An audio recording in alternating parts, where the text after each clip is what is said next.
How are you?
All right, good evening, everyone. Thank you for joining us tonight for the Town Council meeting, and I will call the meeting to order for Tuesday, November 28, 2023, and also welcome those who have joined us by live stream. And we have a full house tonight. One of the things I hope you did this evening, the temperature is really, really cold, so did you bring the warm weather with you for tomorrow? We need it. And we got a Christmas parade coming up on Saturday. I think the forecast is rain. So we need to bring some sunshine to that as well. So thanks for being here. We'll move right into our invocation. And tonight, if you would, please join me in a moment of silence. Thank you.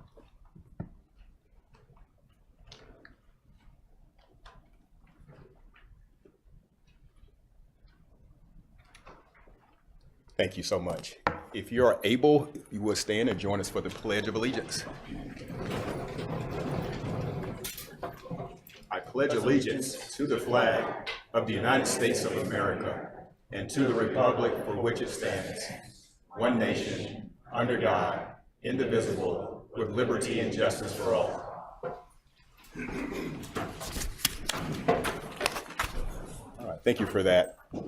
Just a quick reminder, if you plan to speak tonight during public forum or public hearing, if you would make your way to my right, see the town clerk, to sign up so we can recognize you at the appropriate time.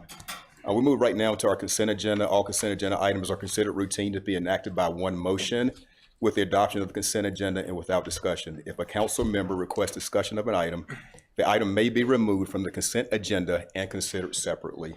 And we do have a staff request, the additional of consent 7 amendments to the town council meeting calendar, as well as the removal of consent 5. So with those changes, is there a motion to approve? I'll make a motion to approve. Motion Zigerman. Second. Second, Mayor Pro Tem. All in favor, say aye. Aye. Opposed? Passes unanimously.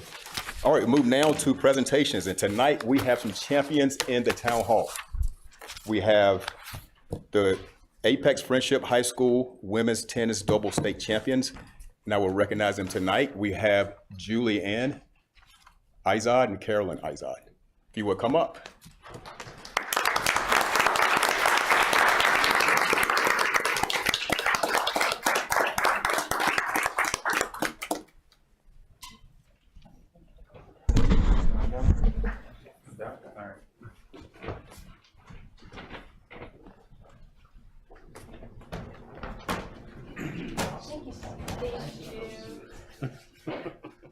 We'll take a photo first, so you can hold that. Hold that. You always stand. How about you stand on this side? Mayor Pro Tem. Thank you so much. Okay, cool.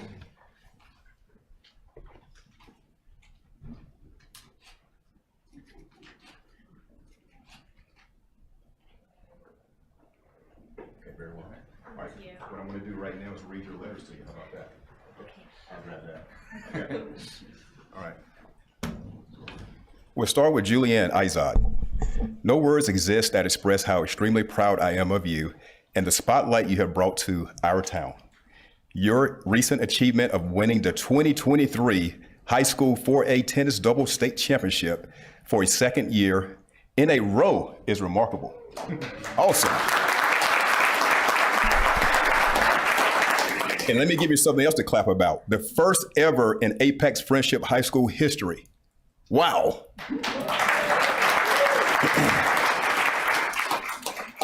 Former professional tennis player Serena Williams once said, "Everyone's dreams can come true if you stick to it and work hard. Remember, if you're behind, focus on one point.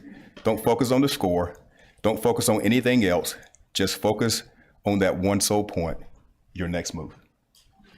As a senior, you're about to embark upon an amazing new chapter in your life. Know this, the next chapter will have beautiful flowers and exciting experiences just like this moment. But there will also be new, different, and difficult challenges that are ahead. When those dark clouds gather, think back to this moment. Remember your family, your community, your mayor and council, and us, your town leaders, support you and always are here for you. Feel proud to call Apex home always. Signed by yours truly, Mayor Jacques Gilbert.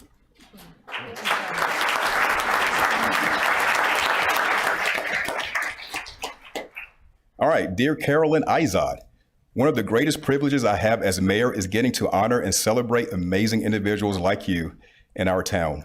Your recent achievement of winning the high school 4A tennis state doubles championship is worthy of high praise. We are not often given an opportunity to celebrate with you and other rising athletes, so this is a great honor. You should feel extremely proud. As I mentioned to your sister, Julianne, last year tennis is as much a mental sport as it is physical. Your ability to display determination, grit, and excellence on both the court and in the classroom is commendable. Other young athletes are watching you and being inspired to reach to the next level within themselves. In closing, I hope you always know how much you are supported here, and I'm proud you call Apex home. As you rise on your journey, I know you will bring unique energy, creativity, and passion to each chapter. Thank you for representing the peak so well. Congratulations.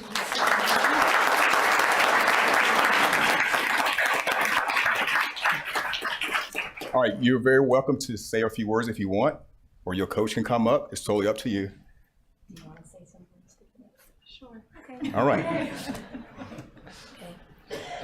Well, first, I think we can both agree that it's so nice that the Apex Town Council does this for us, especially a second year in a row. It really means a lot to me, and this is super special, and I know it's a unique thing among North Carolina, so I am very proud to call Apex home. It's also special to win it with my little sister. You know, the family's very proud.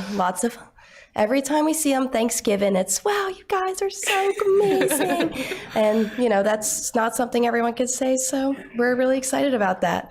Anything you want to say? I'm just so lucky I got to be able to play with my older sister, especially considering since she's a senior and this was our, like one chance to play together. And, next year you'll be gone. So I'm so happy that we got to win this together.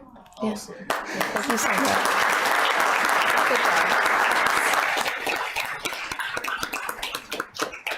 And I also want to make a record. I have this autographed tennis ball in my office. I will treasure it. Thank you so much.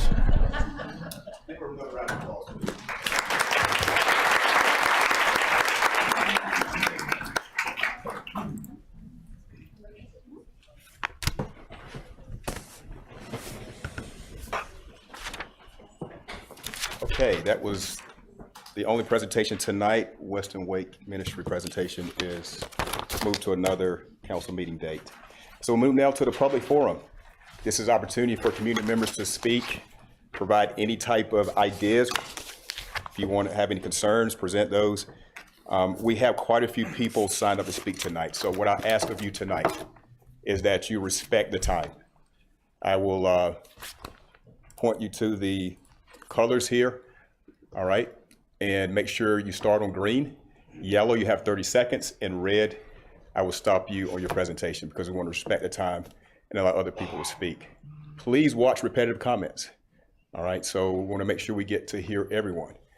We will not be responding. We want to take notes and listen to you. And I guarantee you, I promise you that one of the team members will reach back out to you and discuss your concerns. All right? Do we need to set the agenda first? Yeah, we will. Thank you, Councilman. So before we do that, we're going to set the regular meeting agenda. Thank you for the reminder.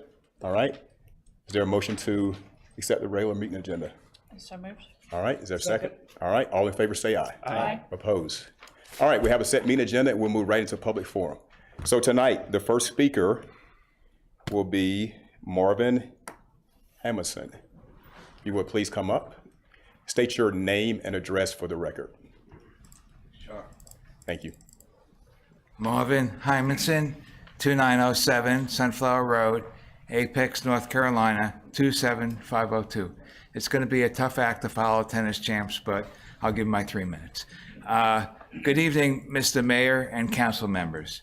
As we head into the new year, I am hopeful the council will work to represent all residents of Apex, whether they voted for you, didn't vote for you, or didn't participate at all. I'd like to point out that the Suburban Living Apex magazine just ran an article on the town council's improvement plan and provided a link to this year's budget entitled FY25 Budget Priorities Survey Public Input. The survey is very limiting. You must rank every item suggested by the town versus giving residents the opportunity to state how we want our tax dollars to be spent. For example, as a former cycling enthusiast, many roads are just not that safe for anything besides vehicles, especially one lane each way. I would like to know the progress being made on bike lanes and sidewalks in Apex. I would like to know how to make sure my tax dollars are spent on these improvements. I want to know that you will represent my interests that I shared here tonight versus relying on a very limited survey. Thank you for your time and have a good evening and happy holidays. Thank you so much for your comments tonight. Can I ask? Mr. Purvis, Mayor Pro Tem has. I have a question. So we have an email address available to the public to have input on our budget all year long. Can you state that for us, please? Sure thing. Make sure I tell you exactly what it is. The right one. All right. So yes, so we do the survey, and the survey is just it's supposed to help us categorize things, but at the same time we'll have multiple public hearings that allow for budget input, and we always have as Mayor Pro Tem mentioned, we have an email link that's always open. It's annual ANNUAL .budget BUDGET at apexnc.org, and that's year round. That's open. We receive comments year round from that through that email address that we take into consideration, whether it be the survey, any regular emails we get just through ordinary operations, or through that through the budget email. We share those with council through our budget session, and that's actually just around the corner. So lots of work coming up. Okay, thank you for that. Thank you. All right, Chuck Matina. And I think I'm Yes. going to speak for the group. Yeah, you indicate. Yep, 9 minutes, please, Mr. Clerk. All right. Well, we've got the band back together again. Chuck Matina, 1328 Elk River Drive, Apex, 27523. I'm going to talk to you about fraud tonight. By definition, fraud is an intentional perversion of the truth, an act of deceiving or misrepresenting, or something that is not what it seems or was represented to be. The reason we're talking about fraud is that we have learned that the Board of Adjustment may reverse a decision after a public hearing if the approval was obtained by fraud. We contend that there were 2 instances of gross misrepresentation or fraud committed during the variance hearing. One involves the assertion that NCDOT would not allow any type of connection off Holt Road, and the other is that the UDO requires a connection to Elk River Drive no matter how the property is developed. So let's start with what Jason Barron said at the variance hearing. Attorney Barron said that his client would not have applied for a variance if there was any chance that NCDOT would grant a cul-de-sac or a single driveway for 3 homes off of Holt Road. During the variance meeting, Vice Chair Johnson asked, "Do we know beyond doubt that NCDOT would not permit a curb cut on Holt Road?" Mr. Adams, an expert for the applicant, said correct. Town staff asked, we have asked, and NCDOT said in no uncertain terms that no driveway access from Holt Road would be allowed. But upon questioning by Mr. Kuhn, the attorney for Courtyards on Holt, Mr. Adams refuted his own testimony, saying that the DOT would likely not permit a driveway, but I don't know whether they would do that here or not. Mr. Kuhn said you didn't ask the NCDOT about a driveway, and Mr. Adams said, no, I did not. Board Member Taylor asked, if staff is presenting that NCDOT won't make the driveway connection, who on staff talked with NCDOT? Because we haven't seen that. Traffic Engineering Manager Russell Dalton said he had email correspondence with NCDOT and that he could enter it into evidence if the board would like. Mr. Barron said the applicant entered it into evidence in the staff report, but Chair Carmack said that they have the report, but not the correspondence between the town and the NCDOT. Ms. Taylor then said she had a hard time making a decision based on testimony about conversations someone said they had with NCDOT when that was not entered into evidence. So Russell Dalton's comments should have been stricken as they are not in the record. And in allowing Mr. Dalton's comments without objection, Town Attorney Hoey contributed to the fraud. As you know, we submitted a FOIA request for all information and correspondence related to the variance request, and here's a sample of some of that correspondence. In December of 2022, Serge Ginishkoff, I'm going to mess up that name, who's the Apex traffic engineer, wrote to Jeremy Warren, who's at NCDOT, and Russell Dalton, quote, "We never said that NCDOT will not grant access off of Holt Road. Russell Dalton responded to Jeremy Warren, well, it appears the project will have a public hearing on Monday in front of our planning board. Unless you say otherwise, I assume the applicant could explore the possibility of right-in, right-out access instead of a cul-de-sac. Jeremy Warren responded, you're correct. They could apply for either. Fast forward to March 2023, the property owner wrote to Jeremy Warden of NCDOT, I'm the owner of the property at 1305 Holt Road. We're going to request a variance to connect the property to Elk River Road.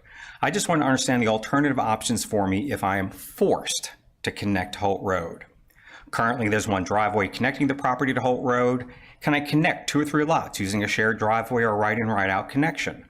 Can I build a cul-de-sac and connect that to Holt Road? This will also require one right-in, right-out connection.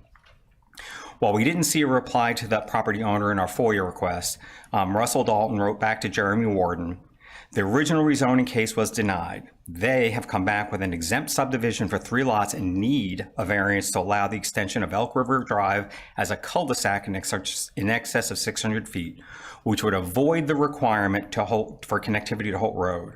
If the department does not permit the connectivity to Holt Road, the applicant can provide that information in writing to the Board of Adjustment as justification for the variance. So Russell Dalton again contributed to fraud by asking NCDOT to basically disallow any potential connection to Holt Road so the applicant can make a case for the variance. The second act of fraud was in the misrepresentation of the UDO, which began with Jason Barron's variance request submitted on March 30th of 23.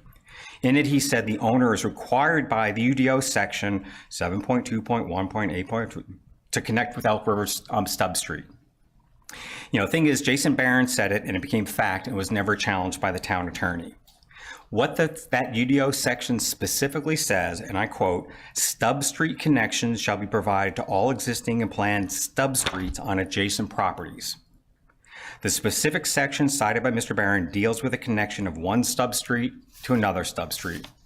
For example, Gilwood Drive in Middleton was a Stubb Street. When Courtyards in Holt was built, we connected to Gilwood through a Stubb Street. This is exactly the intention of the UDO standard because it creates real interconnectivity between 2 developments. But the preserve on Holt is not building a Stubb Street. Let's be clear about that. This is not what their variance is about. They want to extend a cul-de-sac, which is entirely different. The UDO standard does not apply, but in misrepresenting the standard, Jason Barron technically committed fraud. I want to play it a little bit further. Ms. Shapiro, a Morningstar attorney, said at the heart of this request is a required connection to Elk River Drive Stubb Street, required connection, and the town's UDO requirement related to the maximum length of the cul-de-sac. She went on to say that the NCDOT will not permit access from the subject property directly to Holt, which we now know is not true. She said that the result is that the only vehicular connection that can be provided to the property is by extension of Elk River Drive into the site, terminating into a cul-de-sac on the subject property. But she also said that if the board does not approve this variance, the applicant will have no alternative but seek inverse compensation against the town seeking compensation. Vice Chair Johnson asked for clarity if there be no use of the property if it could not connect to Elk River Drive, and Mr. Adams said he didn't think that's accurate. He said that the DOT said for a single residence, you do not have to have a driveway permit. So the applicant's own expert just clearly contradicted what Ms. Shapiro claimed.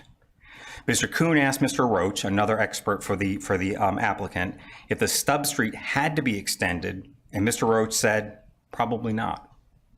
Mr. Kuhn asked if 1305 Holt Road could be developed as a single-family home on that lot with no subdivision, and Mr. Roach confirmed that is his understanding. And Mr. Kuhn asked if that were the case, DOT could not reject a driveway, and Mr. Roach agreed. Clearly, the property can be developed without connecting Elk River Drive, but Mr. Barron and Ms. Shapiro engaged in fraud by misrepresenting the UDO. Again, Town Attorney Hoey's silence on the issue contributed to the fraud. So in summary, there was gross misrepresentations of the NCDOT and the UDO, both of which influenced the board's decision and neither of which were corrected by the town attorney. We are asking the town council to compel the Board of Adjustment to formally review the variance decision. If the board has any ethical or moral compass, they should reverse this decision since the approval was based on fraud. Thank you. Thank you, Mr. I have copies. Do you guys want copies? Or?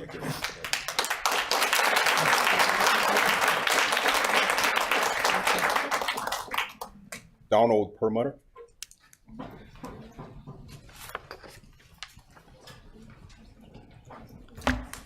I'm Donald Perlmutter, 1362 Elk River Drive, Apex 27523.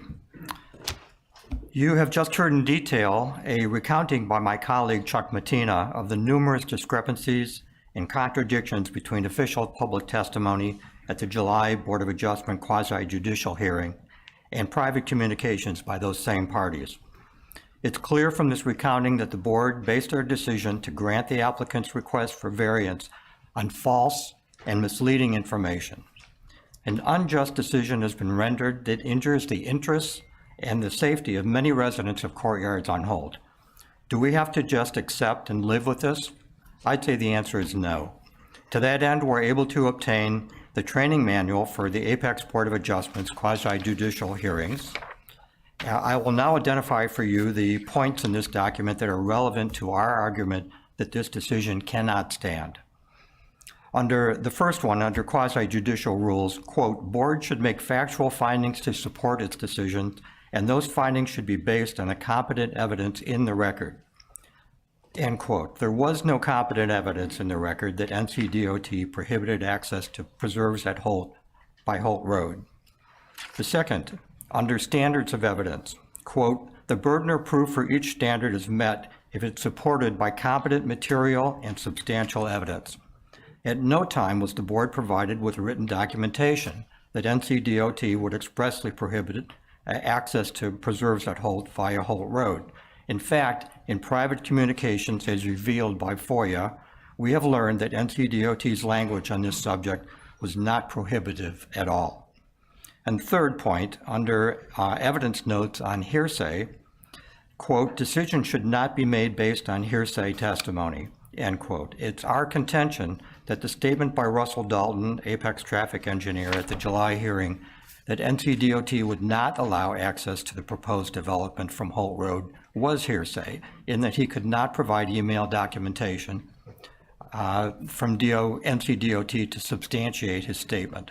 In fact, the FOIA materials reveal that the email he referenced to support his statement did not even exist. Board of Adjustment accepted this hearsay as fact, and it contributed to their decision to grant the variance. Now that we've demonstrated the Board of Adjustment violated its own rules of procedure, what's to be done? The answer lies in my final offering from the procedural manual for the Board of Adjustment under reversal of decision. Quote, the board may reverse decision after public hearing in the following situations. Approval was obtained by fraud, and use for which approval was given is detrimental to public health or safety or constitutes a nuisance. The critical word here is safety. From the beginning, the compelling reason for our opposition to this variance has been our concern for the safety of our more fragile residents. We're asking Town Council to set in motion a process which forces Board of Adjustment Thank you, to revisit this erroneous decision. Thank you.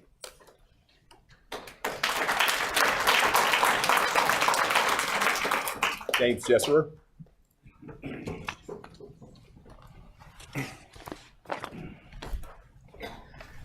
James Jesserer, 1366 Elk River Drive. And I bet you're fed up with listening to me. And tonight, with the voice I have, it'll even get worse. Tonight, the residents and voters of the Courtyard on Holt have presented results of our FOIA request on 1305 Holt Road.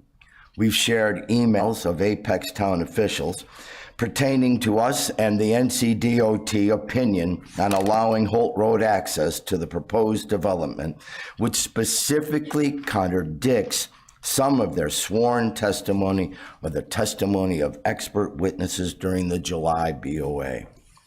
The fraudulent testimony informed, motivated, and directed the final BOA decision on 1305 Holt Road. I will remind you of Dr. Taylor's presentation just 2 weeks ago, where she shared, and I quote, "We were not given all information to make a ruling. We were given information that proved to be false."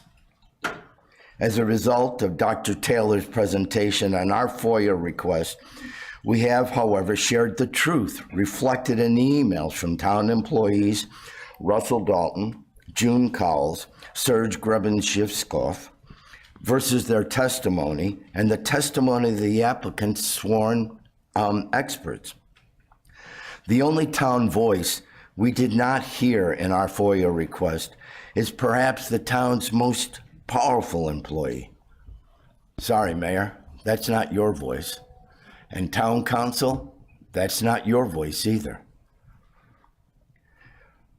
The voice we did not hear, and apparently the most powerful person in Apex, is Town Attorney Hoey.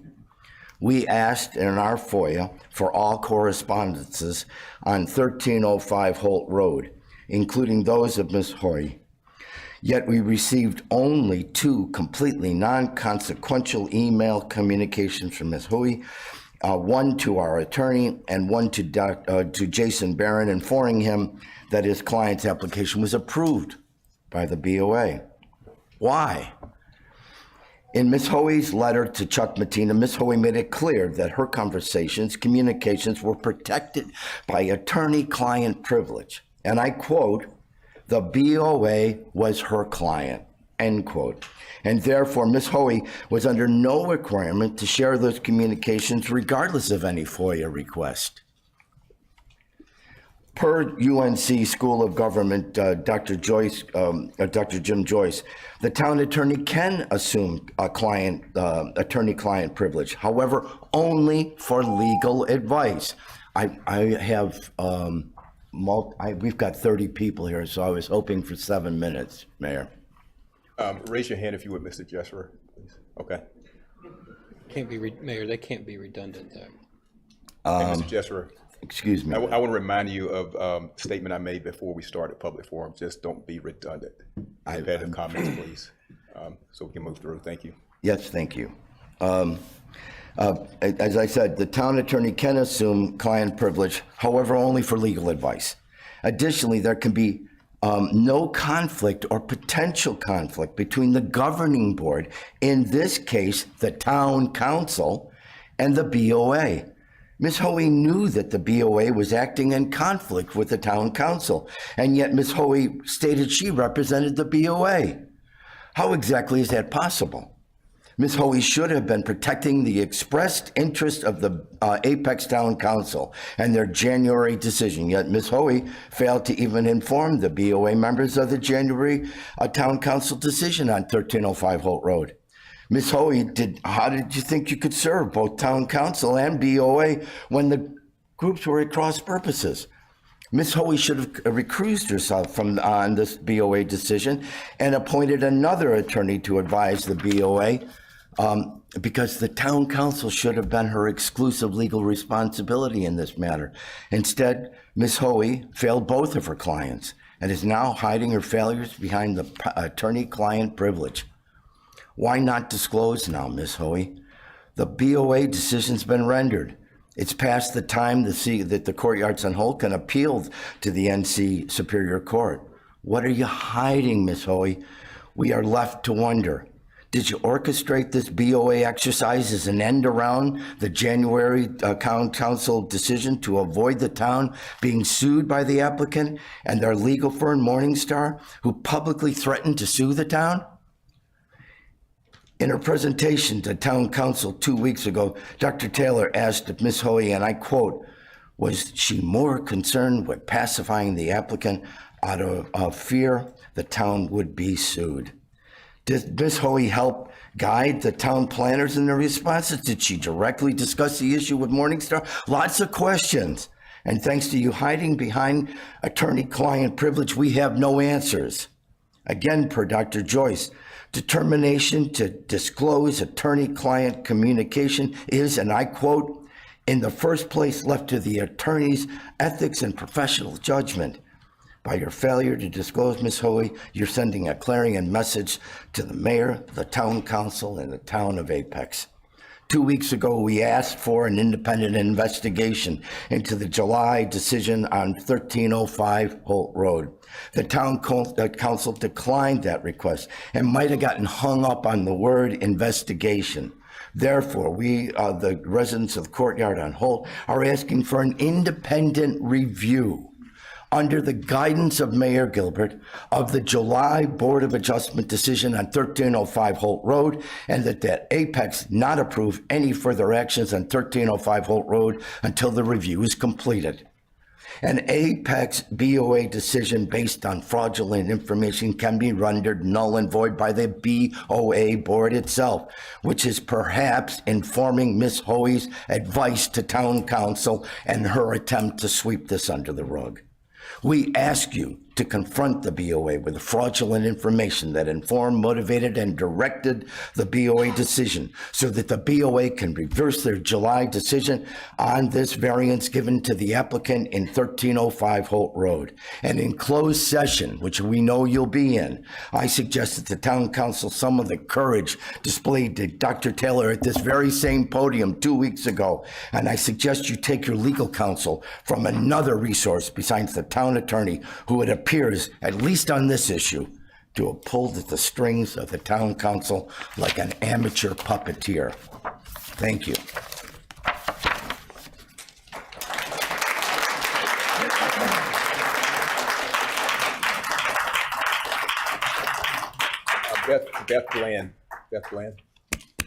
Beth Bland.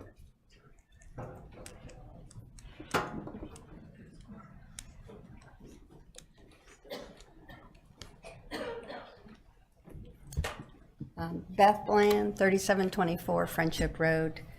I wanted to come tonight to make sure that the town council is aware that the efforts that were being made to help control the traffic on Friendship Road, things like the Fix Friendship Road petition that was written by Elizabeth Stitt, and then we have attended numerous Town of Holly Springs council meetings also, and we have met with the developer of Friendship Innovation Park, and it's made a difference. So the developer told us he heard our concerns during our meeting, and they made a change to their plan with the traffic analysis that was done. And they specifically changed what was for Friendship Road and Old US 1. They moved it from phase 3, which is the end of the project, which would be 7 to 10 years out, to into phase 1. And they're also doing a fee in lieu of over $133,000. So let's hope that that will help us a lot with trying to get us off of Friendship Road onto Old US 1 and vice versa. You know, the road itself is just crumbling. As far as the trucks that are going through, it's getting worse and worse. There was blue lights on Friendship Bridge last night. I don't really know what it was. I don't know if it was a car accident. I don't know if it was a bicyclist, but you know, at least this is something, and hopefully it can be something that can happen sooner than later as far as getting a signal at that intersection. Definitely the town of Holly Springs was instrumental in having the developer meet with us. So I just want to make sure you are aware of what their part of that was, and hope that, you know, you can continue a relationship with the town of Holly Springs and the town of Apex with all of the new building that's going on along that US 1 corridor that's going to happen. There's one other comment that I need to make, and Councilmember Mahaffey, so you ran for your position with trees on your sign, and it was a lot about the canopy, et cetera. So back to the forest main. I'm having a hard time understanding, with all the trees that are going to come down for this forest main to come through our properties, why you aren't on board with trying to look at moving it to the other side of the road. And that was, I had another comment for Councilmember Gant, but he's not here tonight, so I'll save that for the next time. Thank you. Thank you. Thank you.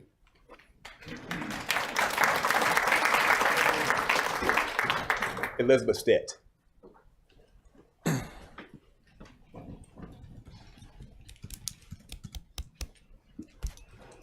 Elizabeth Stitt, 3113 Friendship Road. Mayor, Town Council, good evening. As Beth previously shared, we've been working with Holly Springs. Holly Springs actually connected us with Matthew Nolfo at DOT and had some really good conversation with him about what is happening with our intersection and the traffic. That connection is huge because now he understands our concerns. He was very appreciative of those concerns. And as many times as I've come before the council and the town knows that what we're trying to do, I would like for the town to think through what other connections can Apex help us make? Because if your staff doesn't have time to advocate for the road, we absolutely will. So we're going to maintain those relationships with DOT. We have established some relationships with Campo, and we're going to continue to advocate there. We're going to continue to show up at Holly Springs Town Council meetings and working with them. There is another development that Holly Springs just approved within a half mile of the Friendship Innovation Park. It also contains a fee in lieu for our intersection. I don't know what the dollar amount is, but what they're doing on their side of the bridge is huge and significant. We have not been able to get to the bottom of how much traffic is coming our way. Normally, a TIA has the total average daily trips. For some reason, they chose not to include that in the TIA. So we've requested that information. We've asked, the town of Apex, Russell and Surge, if they could help get the information. Nobody has been willing to help us get that information. So that would be something very meaningful if Apex Transportation could reach out to Holly Springs Transportation and see how much traffic is coming. So they are building over 1,500 between the two developments, homes right at that intersection. And they have unlimited commercial square feet. So just envision how much traffic that's coming on our road. I think they aren't disclosing it because they don't want us to know how much. But they wouldn't be all of a sudden dropping all this money fee in lieu if we weren't onto something. Developers don't do that. So I believe there's much more, and I would like for you to direct the staff to get more involved with Holly Springs on this particular intersection. I would love to have a neighborhood conversation where Apex does some research and comes back to us and say, okay, hey, here's what our vision is. Because according to Campo, they have a vision. According to DOT, they have a different vision. Holly Springs has a third, and Apex apparently has a fourth. Which version is actually going to happen? My understanding is it's in your jurisdiction. And so ultimately, we need for you to take some leadership. Thank you. Thank you.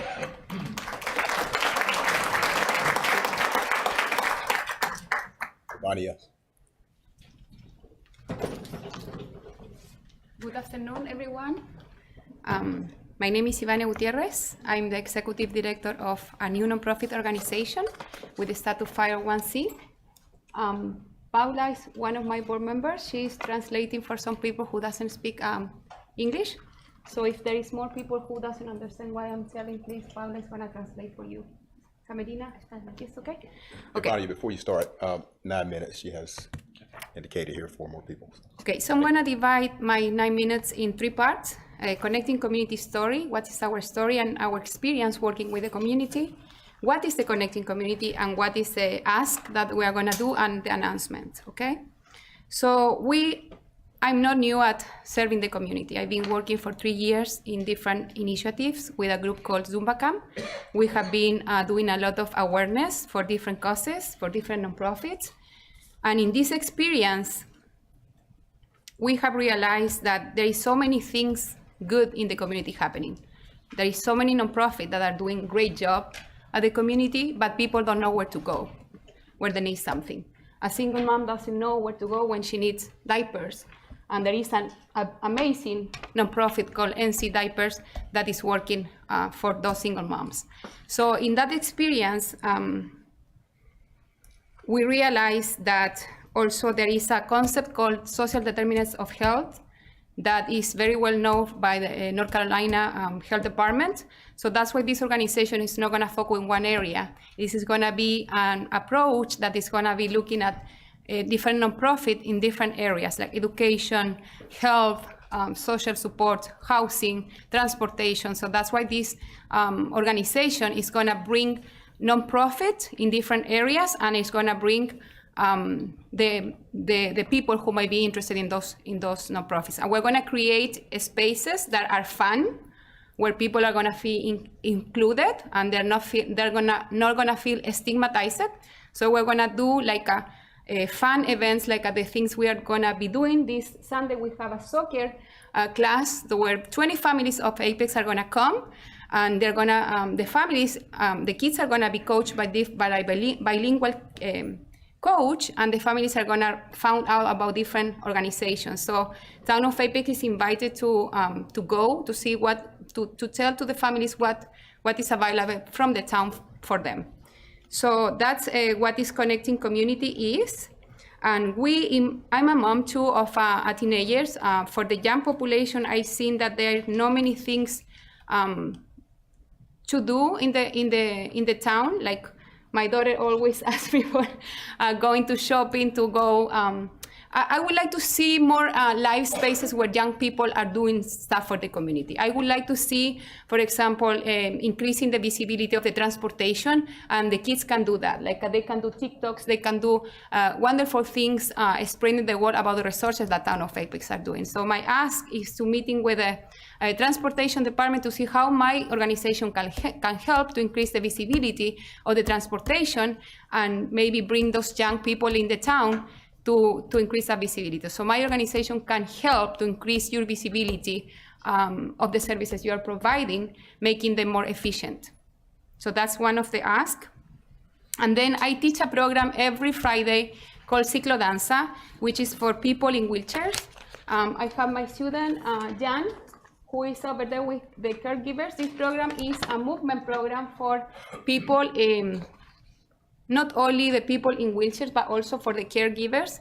It's very inclusive and represent all the barriers that sometimes people has, that doesn't have to relate it with the transportation, but also with the language barrier. Sometimes these families has so many things that doesn't allow them to try. So the other ask is to meet with a person in charge of inclusion. I would like that Apex take the lead of disability. Like, I think those are the population that they are not be seen. People, they don't know about and about the different barriers that these families has, and I would like to help Town of Apex to take the lead of inclusion. Inclusion for with this program, we can bring other nonprofits that are doing great job for different kind of disability, and we can take the lead and say we are an inclusive town. So Connecting Community can help with that as well. So I'm requesting a meeting with the person in charge of the DI. Well, I met with Linda Jones, and I would like to keep collaborating with her and help the town to take a lead of that. That's basically what I wanted to say. Coming up, I have two big events planned for women and for young populations. We are going to bring different nonprofits that are assisting with awareness of domestic violence, single moms, different populations that are, again, but I don't want to take it as we are calling all the single moms. We are going to take it from the offer. We're going to invite all the nonprofits that are working for these different women groups in disadvantage, and then we're going to bring an inclusive space for them. So that's coming up, and then I'm going to use the North Carolina Museum. So Town of Apex is invited already to present things over there in that coming up event. And then for young people, I want to do also kind of the same, bring all the wonderful nonprofits that are doing art for mental health, leadership classes for the young generations, and do a second round of big event for them. So that's basically what's Connecting Community, and we are happy to collaborate with Town of Apex as a mom, a resident of Apex, and a proud of this town. So thank you for listening. Thank you, everybody. Right. Thank you, Vania. Thank you so much. Thank you for all you're doing for the community. So that closes out our public forum period tonight. It's the last speaker. So thank you, everyone, for speaking tonight. We'll move now into public hearings, and the first public hearing is Annexation number 765, and presented tonight by Diane Kim.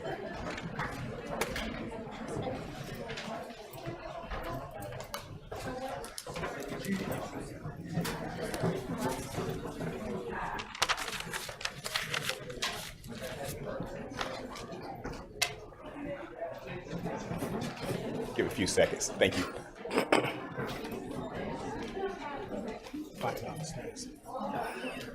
Now's the time to do it. I know. It's stuck.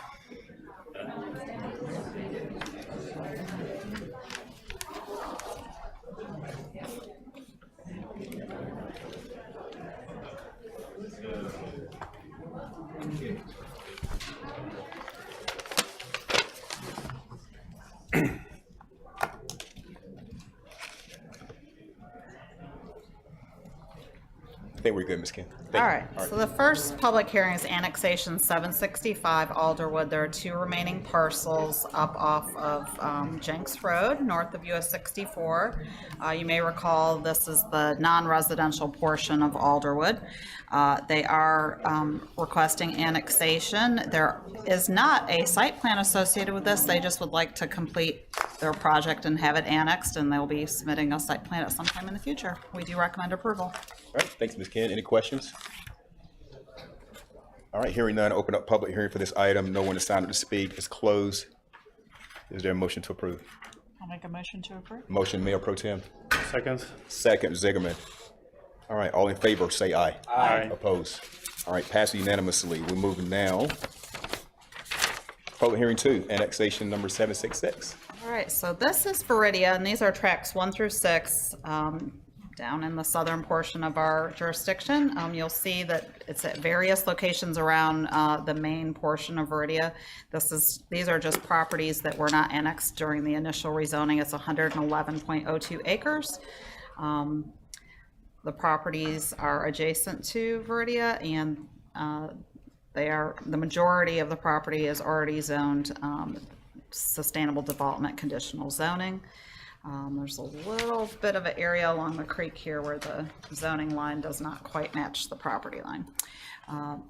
They do have various plans and various stages of approval, but they are just trying to get this cleaned up and get the annexation completed. Staff does recommend approval. Okay, thank you. Questions? So this is just a cleanup because these properties were not previously included in I don't believe they annexation? owned them at the time of the rezoning. Okay. Yeah, Other questions? or they were in the ETJ at the time and they didn't annex them, but yeah, these are all properties that they are now part of the ownership with the rest of Viridia. All right, any other questions? All right, thank you. We'll go ahead and open up public hearing for comment. No one signed up to speak. Public hearing is closed. It's back to council for a possible motion. Motion to approve? Motion, Gray. Second. Second, Mayor Pro Tem. All in favor, say aye. Aye. Opposed? All right, passed unanimously. We'll move now to public hearing 3.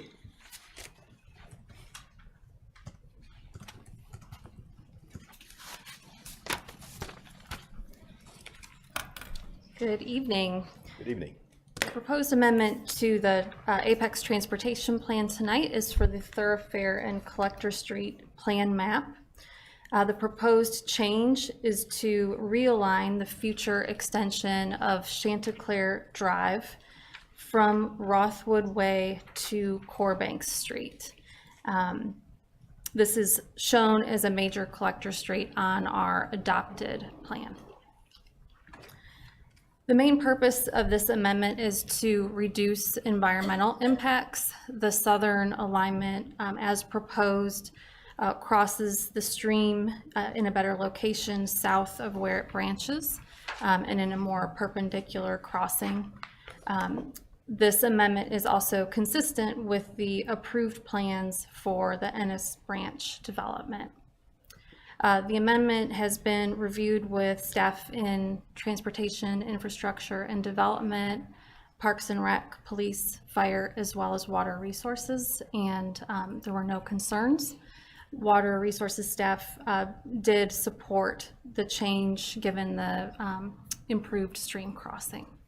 The Planning Board unanimously recommended approval of this item at their November 13th, 2023 meeting, and planning staff also recommend approval. And I'm happy to answer any questions you may have.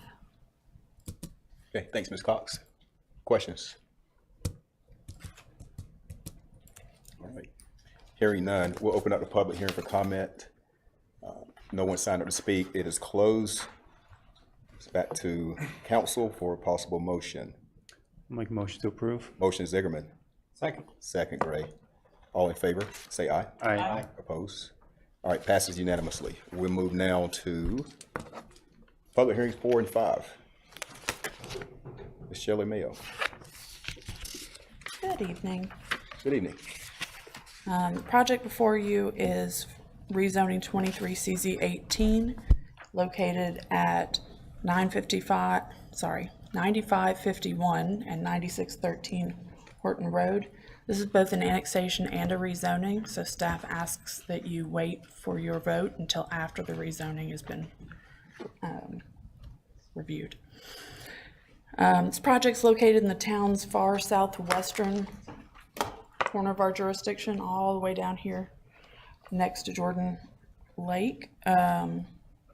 The site consists of 2 parcels totaling about 19¼ acres. It's located on the south and western sides of Horton Road. The larger parcel contains an existing farm pond and is somewhat wooded since it was selectively logged a couple of years ago. The smaller parcel holds a town pump station that's used to serve Jordan Point on the other side of the road. The parcels are, so these are the parcel that needs to be annexed is the larger of the 2 pieces. The smaller piece was annexed when Jordan Point was built 8 or 9 years ago.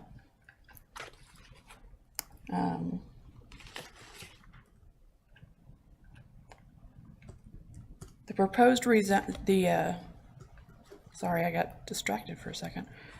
The parcels are currently zoned rural residential, that's the smaller piece, and Wake County R80W.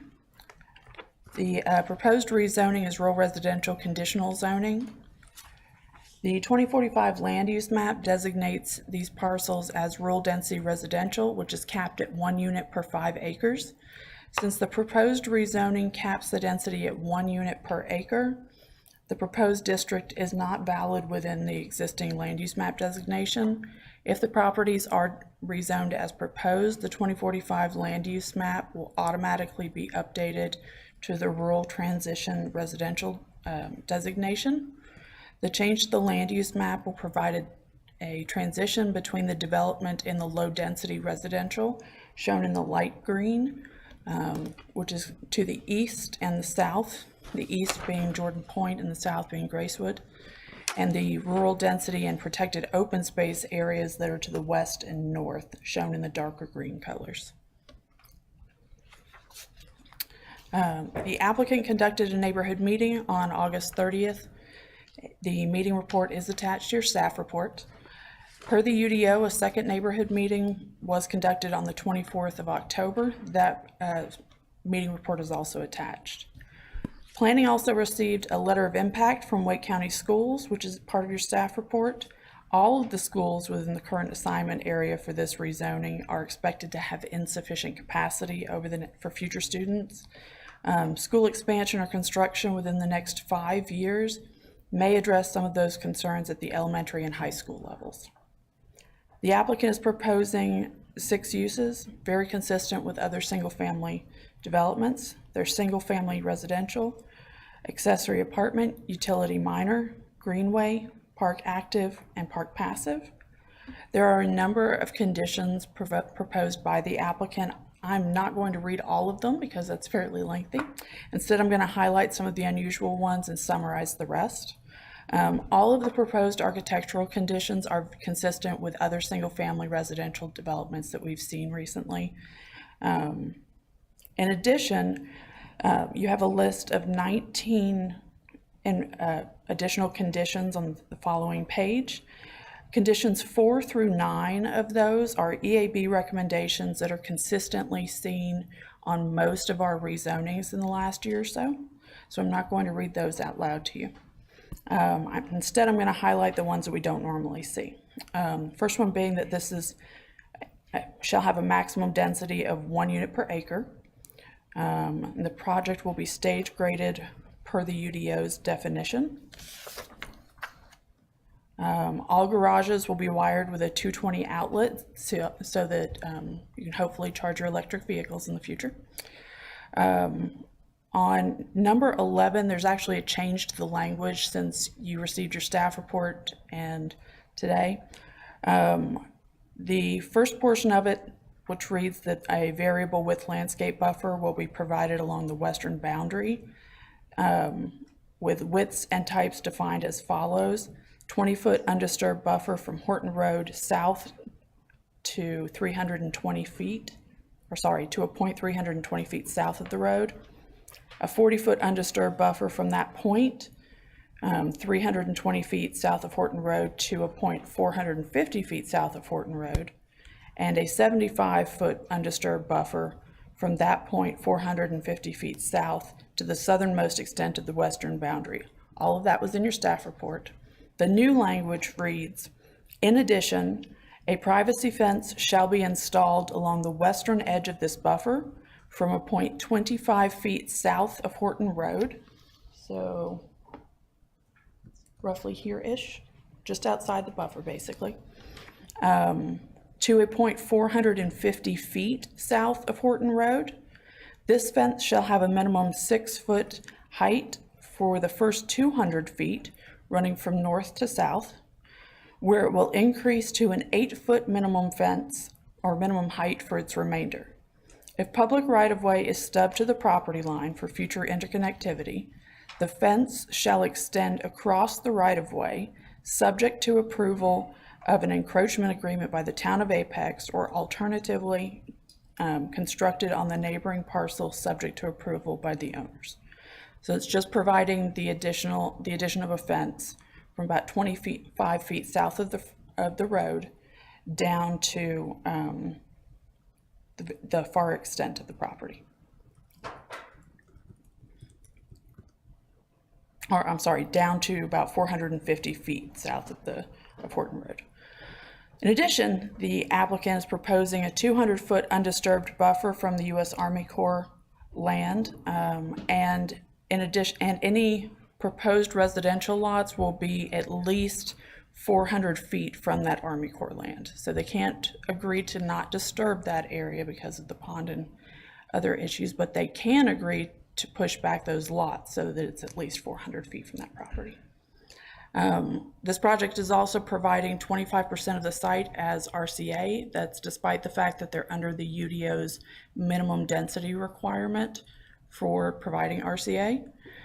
In addition, native pollinator gardens, rain gardens, or Piedmont prairies will be planted within the footprint of the existing pond once it's drained, excepting any areas that will be used for stormwater control measures.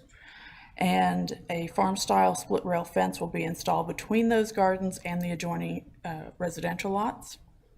The HOA covenants will also prohibit mosquito fogging within the neighborhood, and the covenants shall not prohibit clover lawns or warm season grasses, shall not require that fallen leaves or dormant plants be removed during the winter.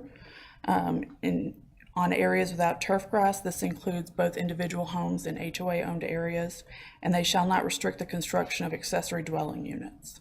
The final condition is regarding road improvements.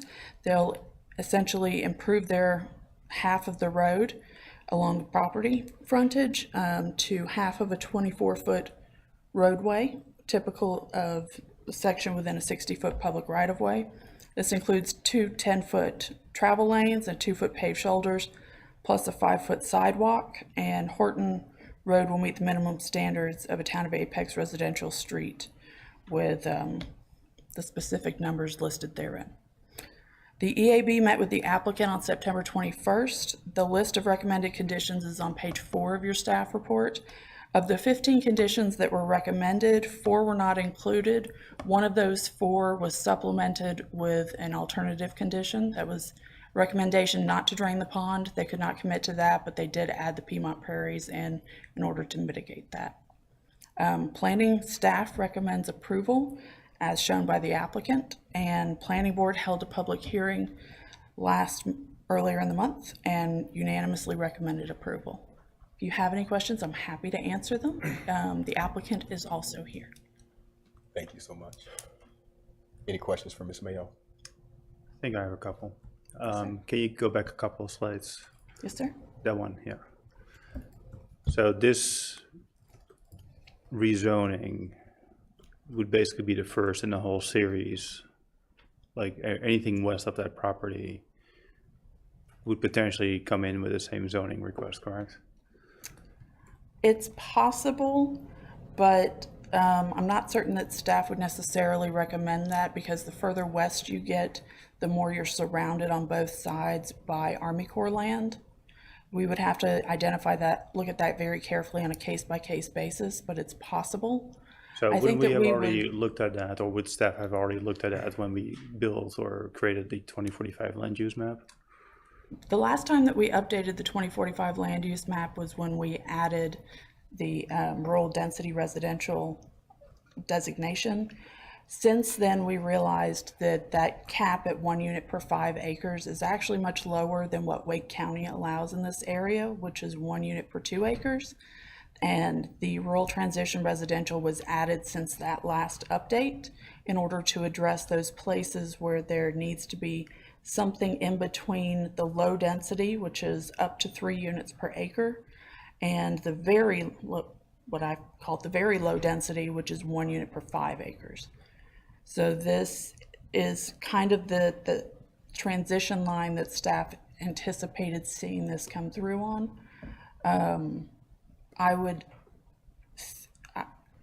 I hesitate to make any predictions about the future, but I would anticipate seeing properties more southerly to this coming in if that ever is proposed. Again, I can't predict the future at this point, so. Okay, thank you. As far as the buffer requirement from Army Corps land, isn't the buffer supposed to be 450 feet? So that's actually not about, that's not a UDO requirement. That's a wildlife and game lands recommendation. And that's specifically to provide enough spacing between residential lots and active game lands so that it minimizes the risk of residents in their backyards getting hit or struck by stray bullets. So it's not a buffer the way that we typically think of one, as requiring a minimum type of planting area per se. It's typically expected to be undisturbed, but in this situation, they weren't able to do that and make their subdivision work. So they did as close as they could.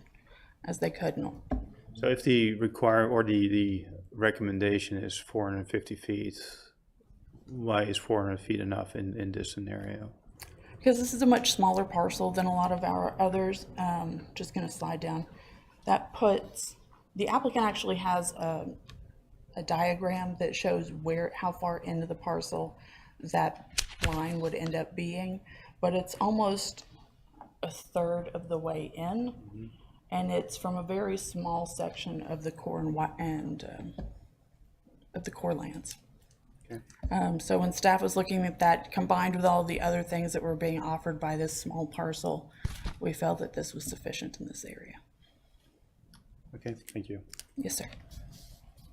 Other questions for Ms. Mayo? Okay, we'll hear from the applicant now.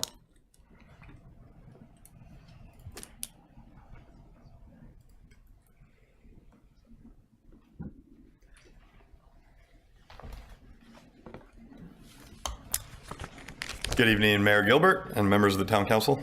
My name is Patrick Kiernan with Jones & Knosson Engineering, 221 North Salem Street, and I am here representing the applicant, Friendly Capital LLC, for this Horton Road rezoning.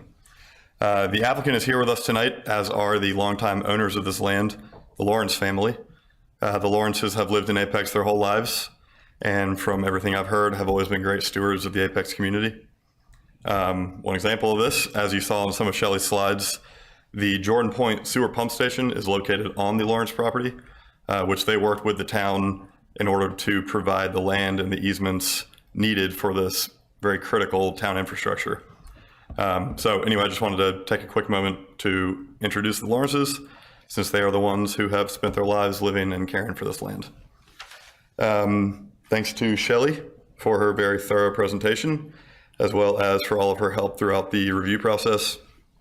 As mentioned, we are requesting for these parcels to be rezoned to RRCZ to allow for a residential density up to 1 unit per acre. This will require what we think is a reasonable amendment to the 2045 land use map, as these parcels currently sit in the rural density residential classification, allowing up to 1 unit per 5 acres. We believe this future land use map amendment is appropriate because at 1 unit per acre, it still preserves the character of the surrounding lands, and it provides a density transition between the surrounding higher density developments of Jordan Point, which I believe has a 1.5 units per acre, and the future Gracewood, which is approved, which has 1.9 units per acre.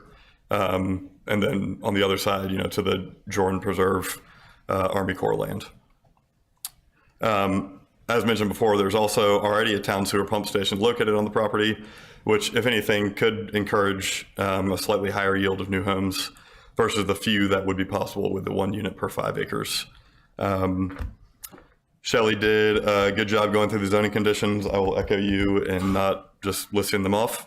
So I can gladly answer any questions that you may have, but before I close, I just wanted to quickly touch on this exhibit that you see on the screen. This is just a visual to help show the variable buffer that we are proposing along the western property line and southern property line with the core. So as you can see, we have a transition between 20-foot buffer to a 40-foot buffer to a 75-foot buffer at those distances kind of listed out in the zoning conditions. And those buffers were specifically tailored essentially by the adjacent property owner based on their own, I guess, kind of wish list of, their home is on the eastern side of their property line. This was a very critical buffer to them. So, my client felt very strongly about being a good neighbor, kind of carrying on the Lawrence's tradition of being good stewards of the community. So we wanted to create a rezoning that was palatable to the folks that will continue to live nearby. As you can see, this is that red line here on the screen. That's that 400-foot line where no residential lots would be. That is just a line parallel from, this boundary line, but with the location of the pond, there likely will be a little bit more built-in buffer along there as well. Councilmember Zegerman, one, I guess, thing to mitigate, your concern with the 450 versus the 400, the condition about the Piedmont prairies does have a part of that where we would have a split rail fence in between any residential lots and these Piedmont prairies or the stormwater pond. So there will be, even if the lots end essentially, on the northeastern side of that current pond, there will also be at least some sort of physical barrier. So with all that, like Shelley said, with all the other conditions that are being offered, we felt like it was a sufficient amount. So with that, I'll go ahead and open it up to you guys. Thank you, and I hope we have your support. Thank you, Mr. Kiernan. Any questions for Mr. Kiernan? Sure. Can I ask you about condition 2? You mentioned stage grading. Mass grading, something I've been complaining about lately. Maybe you heard that, and that's why I put the condition. I'm not sure. But do you actually have a grading plan for the property, and how many stages would you have? We don't have we're not really anywhere near development. We've done some sketch layouts for just general lot yield. But at this point, our intent was to follow the UDO, which allows for up to 50% of the lots to be graded. Now, we are not, I have no idea if we're going to need 50% or, that's typically just a, result of how the roads need to be designed, what kind of slopes, cut slopes or fill slopes need to be up against the road. So we don't plan on, blowing out anything that isn't needed for just the installation of infrastructure. Would you describe the topography here as challenging, particularly, or is it relatively flat? No, it's all relatively. It's nothing that you look at and see any kind of anticipate any issues with. Well, it's an interesting condition because I would like to see more subdivisions that have the old style, whether you just put in the infrastructure and the lots are individually graded as needed. I'm not sure if you could do that here, but that's not quite stage grading, but this is a step towards it.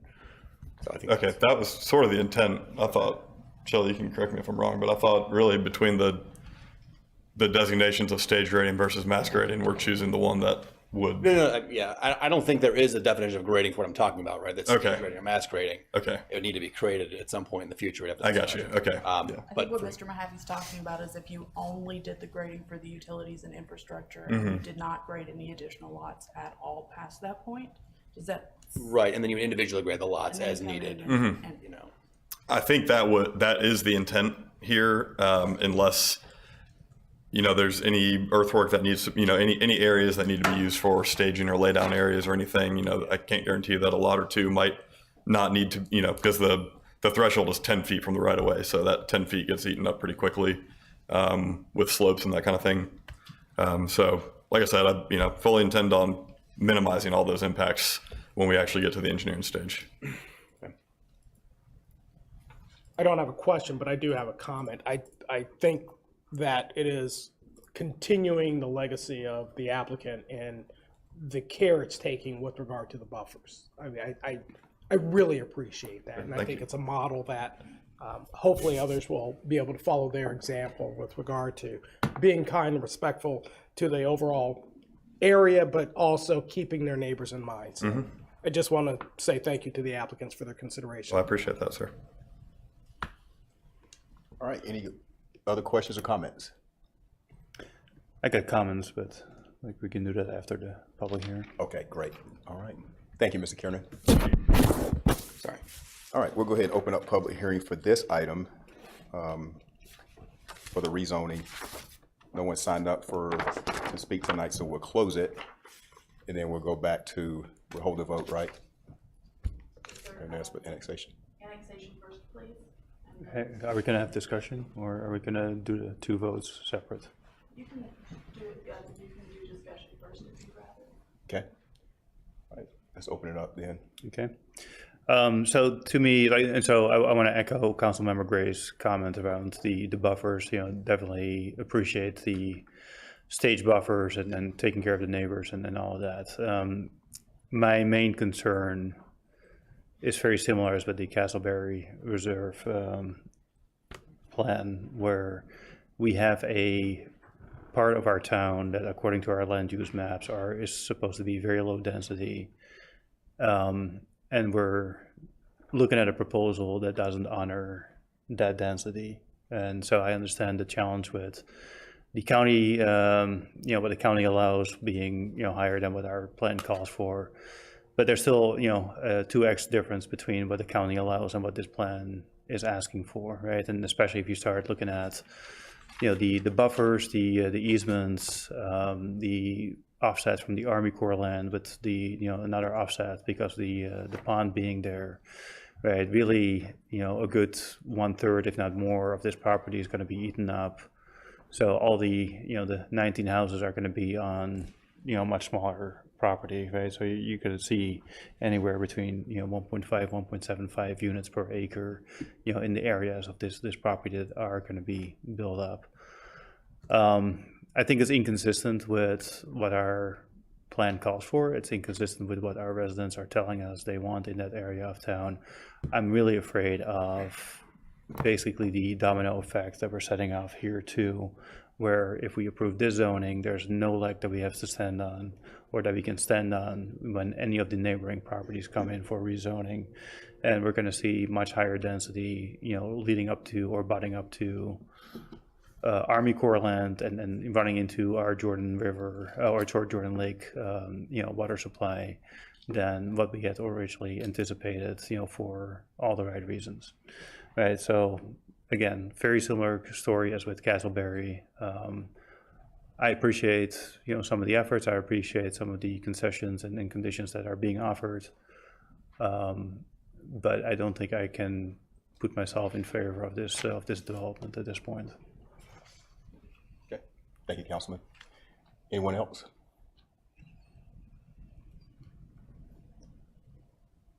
I will say that I think that's a valid concern about the domino effect, but ultimately we're the people who control the dominoes.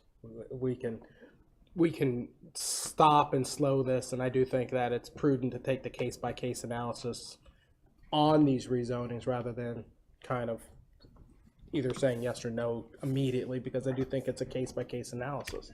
And when I look at this, the part that I really like that we're going to be encouraging is, this use of essentially creating these buffers, I really like.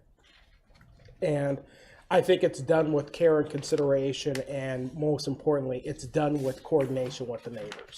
And I think if there's a set of conditions that I would like to see in terms of any future quote dominoes that may fall or anything else around in our area, I like that approach. And I feel it's appropriate to reward that sort of approach when looking at all the things that we're getting with regard to the conditions and the creative steps made by the applicant. So I feel very good about supporting this and hope that it'll be a model for others to take a look at down the road.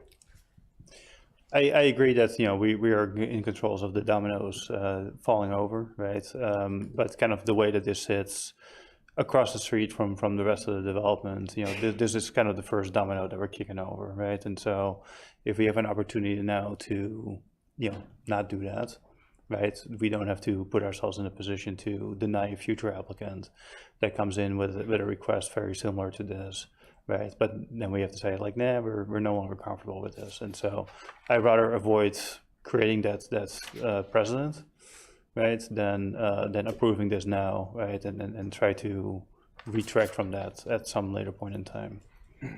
I think that's a fair statement. I really do. I think there's a concern about the domino effect. I also feel like we're still in control of dominoes, and we're going to have to make a case-by-case analysis as to each one. And on balance, I don't see this as being the thing that's going to trigger everything down the road. We'll have to see. And I don't know whether or not we're going to get any other applications that are going to, ask for rezoning in the remaining parcels that are there. This could be one-off. This could not. I can't predict the future. What I can do is just take a look at what we have before us right now, make an independent analysis and an independent judgment as to whether or not, based upon what we have in front of us, does this meet what we would like to have for in an application for rezoning and later annexation. And when I look at this, I see us getting a lot out of this. So that's not to discount my council members' thoughts on this. I think we're on two sides of the same coin, but I don't think our sides are that in opposite. I don't see us having. I don't think that if we have to look at any other parcels that we're really looking at, contradicting ourselves. And I don't see this as setting precedent, but if it is setting precedent, I like the precedent that we're setting with regard to these conditions. I really do. I'm between you guys a little bit. In terms Literally of and figuratively. Yeah. I want to point out it's actually not the first domino.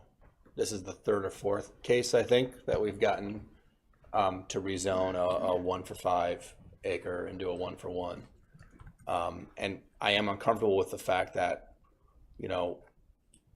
what does it take to upgrade from 1 to 5 to 1 to 1? What do we expect? We have never really said. We've had a bunch of conditions that have been approved, but we haven't actually articulated to the public and to property owners, like, this is what we expect if you want to build higher density in this critical region.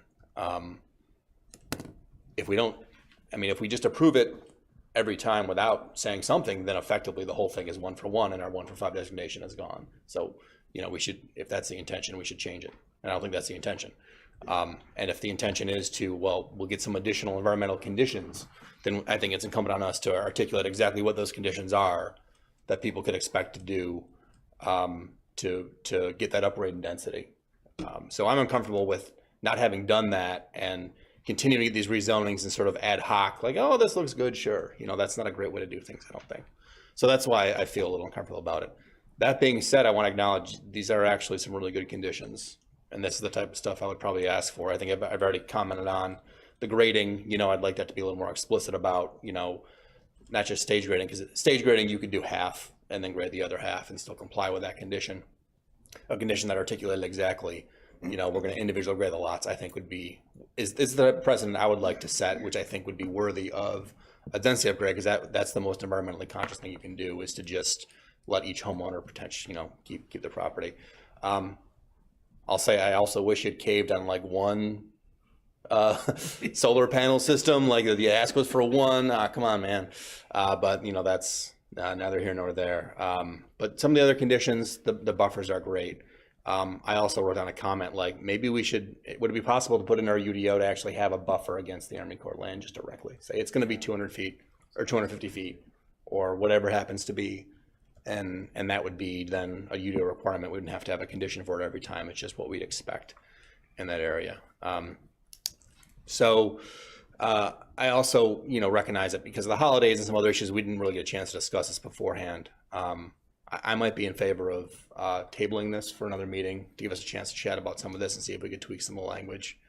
Maybe see if some of Councilmember Zingerman's conditions could be addressed as well. I just throw that out there. I also, as a matter of course, I think we should actually have 2 meetings for every rezoning. I mentioned that before, but neither here nor there. That's my thoughts. So I think a lot of these conditions are pretty great. I like the idea of transition from this low density to, the 1 to 5. I like the idea of having that buffer change like that. So I'm actually in favor of having the 1 to 1 right now in this particular area. I also, I'm loving some of these environmental advisory board suggestions, and some of the ones that are coming up are things that I've mentioned years ago, like the clover lawns, leaving the leaves on the grass, that type of thing, so that we can actually keep our, our native fauna and flora going here. So I'm loving seeing all of this come up as conditions. So thank you for that. So I don't have a problem with this one. So again, I don't want to take away from the conditions offered because I do think they're great. Admittedly so, right? To me, the question is one more of principle and bigger picture. What kind of precedent, what kind of scenario we're going to create for ourselves or future councils, at some later point in time, right? And so, again, I don't want to take away from the applicants, but the effort made, right?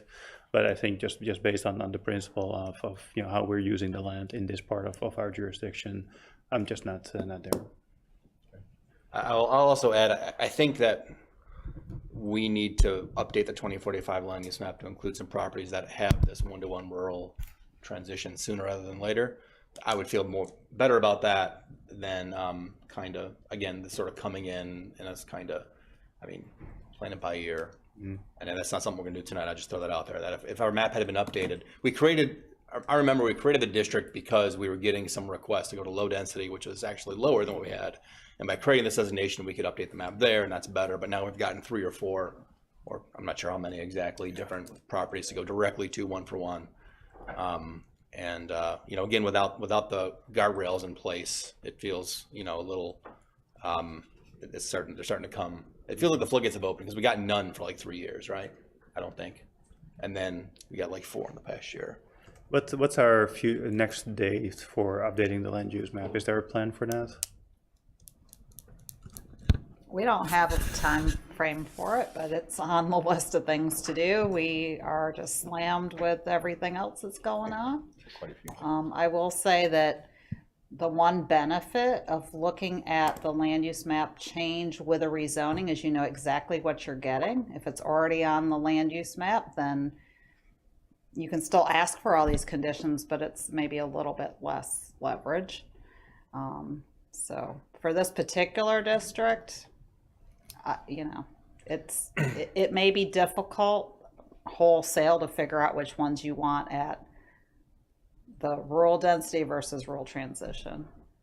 We could do it, but it's a little tougher, I think, without the context of rezoning with more information on the individual parcels. Because you have to remember, these engineers get all kinds of information that we don't have when we're doing a land use map analysis. Yeah, that's fair, right? But I think I agree with Councilmember Haffey that I think we need to trade some of this individual one-off. Every property is a negotiation, and to have some predictability, have some standards that we can articulate to the development community, to our residents, right? And have a little bit more transparency, predictability, and, you know, equality in how these properties are being treated. All right, Mr. Kiernan, can I have you step up? I know Councilman Mahaffey had presented possibly tabling this, but I'm sure you are probably ready to move forward tonight. Is that your desire? Yes, sir.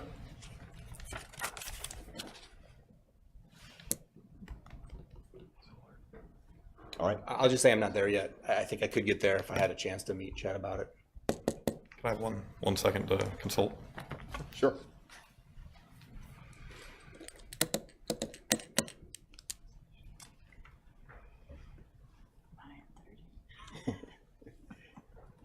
It's at 9:48. Looking pretty good. Yeah. We're But not he done did yet. say- He said it at 10, to be on the safe side. Councilman Gray. I'm trying to push us down. So we can add a condition about adding one solar rooftop. We did discuss that ahead of time. So we filled out the necessary form. If it came to that, we would like to call for a vote tonight, if that's okay. But we would like to go ahead and add that solar rooftop as well. What about the stage grading? Is there a way you can commit to individually grading the lots beyond the stage grading designation that's in there today? I just don't know enough about how that would be written to be enforceable. I would need. We need time to talk out conditions. Since they don't have I apologize. Since they don't have a grading plan yet, if you wrote out a condition that said that every lot would be individually graded over and above the infrastructure, or other than the infrastructure requirements, then if they need even just 1 or 2 lots to be a little more heavily graded outside of that 10 feet, because it's the right-of-way or utility easements plus 10 feet on each side is all they get, then that would mean that we would have to come back to you for a new zoning condition. If that's what you wanted, we can definitely talk about that for future conditions in other projects maybe. So I'll just Unless tell the you, the applicant very wants it. first neighborhood that was ever done under the UDO is the one that I happen to live in. And they did do the infrastructure, but they also had to grade pods and sections to do the stormwater. To do every individual lot is very difficult in areas with a lot of topography and streams. And so I don't think we could craft a zoning condition that would be enforceable and valuable for any project at all. Because we just don't have enough information to be able to do that. Do we know, or can we look up, and this is probably for future consideration, how Salem Village Phase 1 was done? Because those lots were individually graded, or 2 at a time. And I'm just wondering if that was a zoning condition or just a developer choice at the time. It was a very different type of setup at the time. The UDO actually changed about 9 years ago, and Salem Village Phase 1 was graded under a different set of constraints. But I think so I inherited that project after the former planner left. And if I remember correctly, it was not just a couple of lots at a time, it was 5 or 6 or more at a time, depending on where you were within Salem Village. They look as good as they do right now because they've had 10 to 15 years to grow back in. So as a resident, I picked the trees that I wanted to save, right? So I was part of that process, and I think that's kind of the spirit of what Councilmember Mahaffey is trying to get at, right? And so if individual lot grading is not feasible, what was done in the past, and then can we take a cue from that, right? As a potential zoning condition or for language for zoning conditions of that kind. Definitely not a condition for tonight.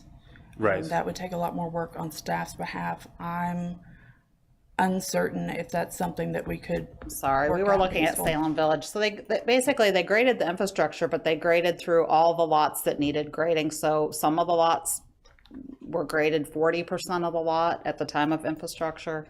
Some weren't at all, just because they happen to have good topography. So I didn't hear your question. Mr. Zegerman was asking if it was possible to craft a condition for the future to have them graded in pods instead of perhaps one or two, but that would require, in my opinion, that would require having a much more detailed grading plan up front from the applicant in order for us to work, because we don't have topographical survey at this point, so it's more difficult to determine.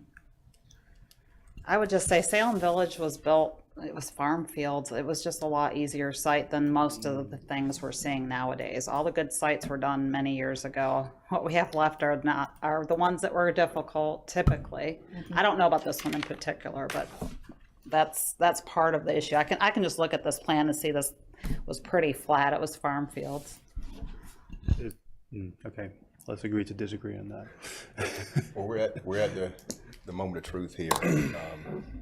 I like all the input that's been provided by my colleagues, and I would like to proceed, and let's just move forward with it. So we have the annexation in front of us first.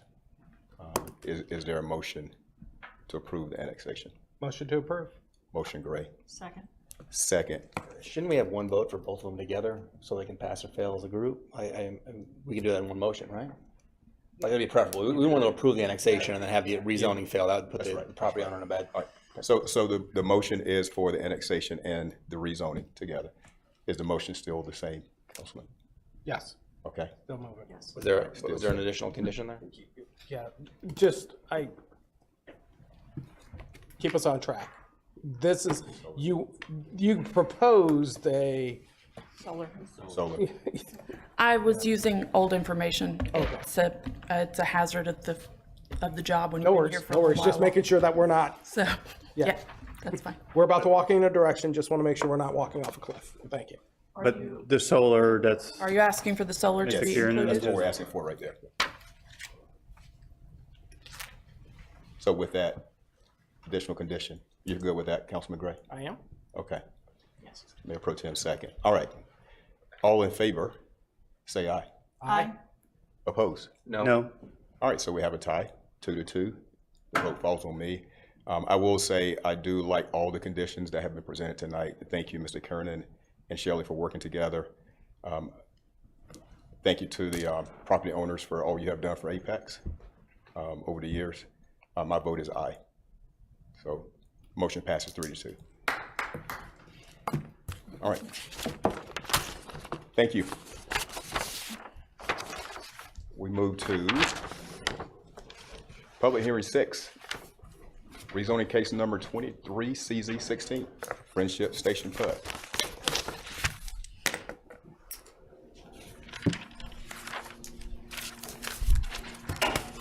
All right, good evening. This rezoning is located in the Friendship Station area south of Hume Olive Road and to the west of Butterfinger Lane, which is a private drive. Specifically, this is section 3 of the Friendship Station PUD. The property was originally rezoned in 2017 and amended in 2018. The applicant has held their 2 required neighborhood meetings. As you can see, the parcel is wooded and undeveloped, and the surrounding properties is residential to the north and to the south. The PUD actually has this northern section of Friendship Station designated as commercial or condominiums. The 2045 land use map classifies the majority of the property as mixed use with a very small piece to the south as medium density residential. There's actually a proposed public road connection that will be in that area. The purpose of the amendment is to revise the building elevations that were initially included for condominiums at the time the property was rezoned. It's more of an apartment suburban style elevation. It was the only elevation provided. The applicant would like to build townhome style condominiums, so condominiums that look like townhomes. And these are the variety of elevations that they have provided. These are consistent with the architecture in the general area. Due to some concerns that were expressed during the neighborhood meetings, the applicant also added a zoning condition that states that construction vehicles shall only be permitted to access the site from Hume Olive Road to prevent them from using Butterfinger Lane or through the newly developed section of Friendship Station to the south where people are now living.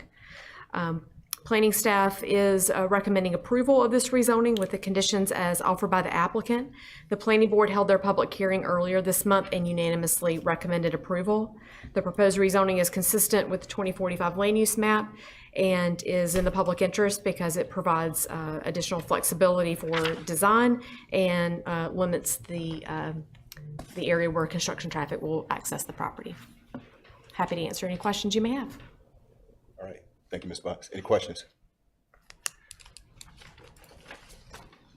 All right, hearing none. All right, we'll open up public hearing for this item. No one has signed to speak. It's closed.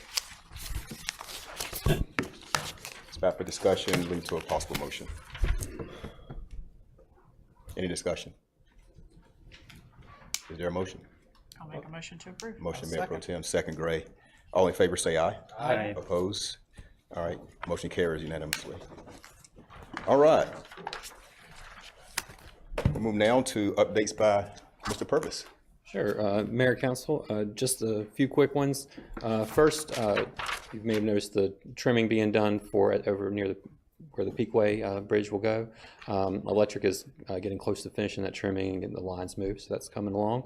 So the update on the Peakway with that, environmental permits are approved. CSX agreement is fully executed, waiting to record the deeds this week.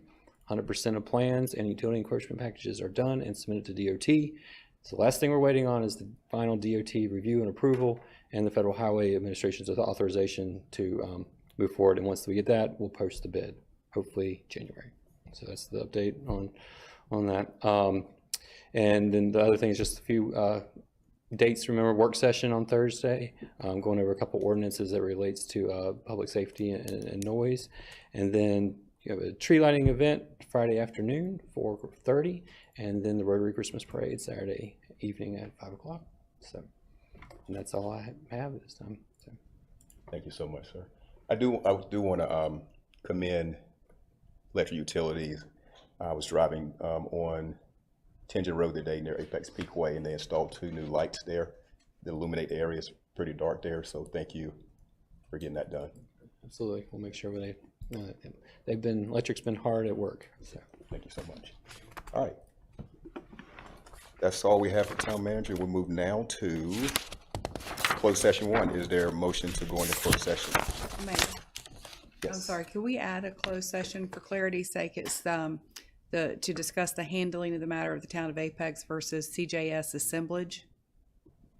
Okay. Thank you. Thank you.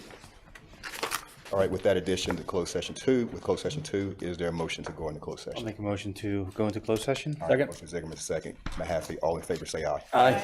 Opposed? All right, passed unanimously. We'll move into closed session.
Meeting is adjourned. Thank you. Yeah, that was tough. I'm gonna start saying 10-10 again, only to